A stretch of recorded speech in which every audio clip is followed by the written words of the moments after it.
బీహార్ రాష్ట్రం నలంద జిల్లాలోని మాఘ్రా ప్రాంతంలో ఉన్న సీతలాదేవి మాత ఆలయంలో తొక్కిసలాట చోటు చేసుకుంది. ఈ ఘటనలో 8 మంది భక్తులు మృతి చెందారు.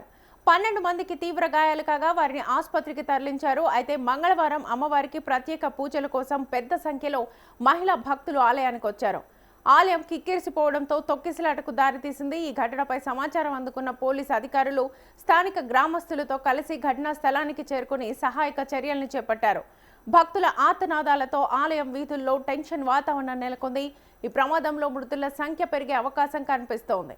ప్రస్తుతం ఆలయంలో రెస్క్యూ కొనసాగుతోంది. మృతి చెందిన వారంతా మహిళలేనని తెలుస్తోంది. ప్రశాంతంగా ఉండే ఆధ్యాత్మిక క్షేత్రం ఒక్కసారిగా రణరంగంగా మారి మృతుల బంధువుల ఆర్తనాదాలతో భయానక పరిస్థితి నెలకొంది.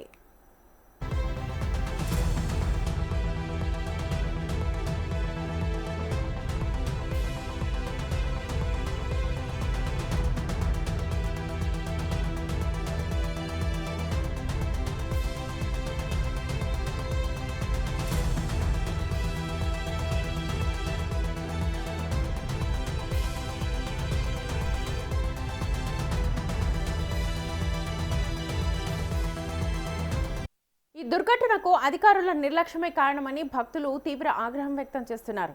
ప్రతి మంగళవారం ఆలయం వద్ద రద్దీ ఉంటుందని తెలిసినా యంత్రాంగం తగిన భద్రతా ఏర్పాట్లు చేయలేదని ఆరోపిస్తున్నారు. ప్రమాద సమయంలో తగినంత మంది పోలీసులు లేరని, అంబులెన్సులు కూడా ఆలస్యంగా చేరుకున్నాయని ప్రత్యక్ష సాక్షులు తెలిపారు. ఈ ప్రమాదంపై బీహార్ ఉప ముఖ్యమంత్రి సామ్రాట్ చౌదరి తీవ్ర దిగ్భ్రాంతి వ్యక్తం చేశారు. మృతుల కుటుంబాలకు ప్రగాఢ సానుభూతి తెలియజేశారు. బాధితులకు ప్రభుత్వం అన్ని విధాలా అండగా ఉంటుందని, గాయపడ్డ వారికి మెరుగైన వైద్యం అందించాలని అధికారులను ఆదేశించినట్లుగా ఎక్స్ వేదికగా పేర్కొన్నారు. ఉన్నతాధికారులు ఘటనా స్థలానికి చేరుకొని పరిస్థితిని సమీక్షిస్తున్నారు.